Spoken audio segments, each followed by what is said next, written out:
السلام علیکم، میرا نام ہے عریب عمران اور آج ہم غزہ کی صورتحال کے حوالے سے بات کریں گے۔ کوشش کریں گے کہ ان چیزوں کو میں شامل کروں جو کہ ہمارا روایتی میڈیا نہیں دکھا رہا ہے اب تک، جو کہ مسلسل اسرائیل غزہ کے اندر بمباری کر رہا ہے اور 24 گھنٹوں کے دوران 50 فلسطینیوں کو اس نے شہید کر دیا ہے اور متعدد ایسے ہیں جو کہ زخمی ہو گئے ہیں۔ اسرائیلی فوج نے النصر ہسپتال کے جو برابر میں صحافیوں کا کیمپ تھا اس پر بھی اس نے بمباری کی ہے، اور ایک رپورٹ کے مطابق اسرائیلی ریاست نے غزہ کے 50% سے زائد حصے کے اوپر قبضہ کر لیا ہے۔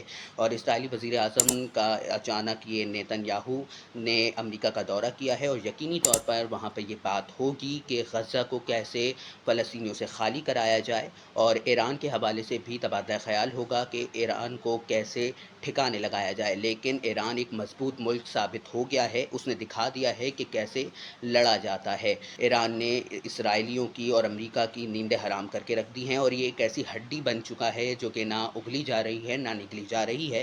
اور غزہ میں جو ایک ادارہ ہے UN کا UNRWA، اس نے کے چیف نے یہ دعویٰ کر دیا ہے کہ اسرائیل مسلسل ان کا جو کہ ہیلتھ سینٹرز ہیں ان کے اوپر مسلسل بمباری کر رہا ہے۔ اب جب کہ UN کے ادارے نے ہی ایک دعویٰ کر دیا ہے تو اب سوال اٹھتا ہے کہ کیا UN کوئی اقدامات کروا پائے گا؟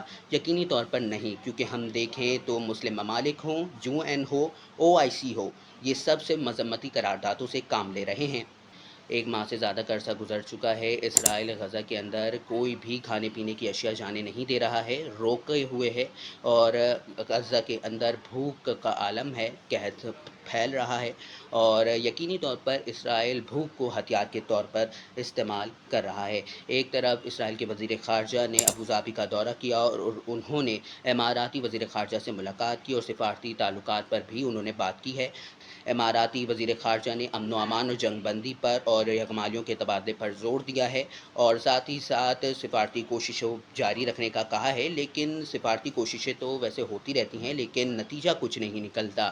اس چیز سے واضح تو ہو رہا ہے کہ اسرائیل عرب ممالک کے ساتھ تعلقات اچھے رکھنا چاہتا ہے۔ اب یہاں پر یہ سوال اٹھتا ہے کہ کیا خود اسرائیل کسی کی سننا چاہتا ہے؟ یقینی طور پر نہیں۔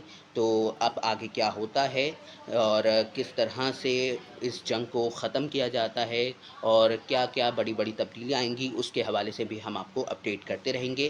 مجھے دیجیے اجازت۔ اللہ نگہبان۔ پاکستان زندہ باد۔